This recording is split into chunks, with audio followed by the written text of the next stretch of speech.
Imagine plotting data on a graph. The more hours you study, the higher your exam score.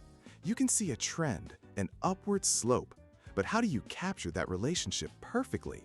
Not with just any line, but with the one mathematically proven best fit line. This is the power of linear regression.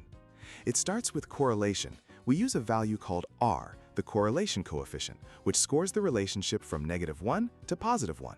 A value of 0.95 suggests a strong positive link. As one thing goes up, so does the other. A value of -0.99 means a near-perfect negative link. The closer to zero, the weaker the connection. But how do we find a line itself? We use the least squares method.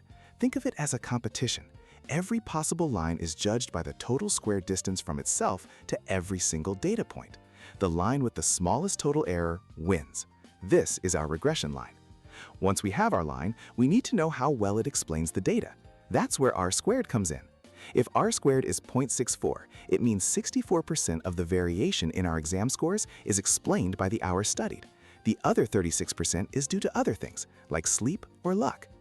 This line is also a predictive tool. We can plug in a new value for X and predict Y. But there's a catch.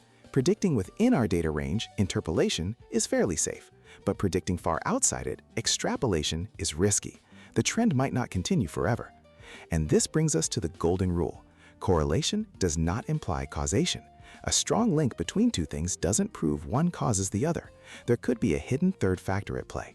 Linear regression gives us a powerful lens to find patterns in the noise. But wisdom lies in knowing what the line can and cannot tell us.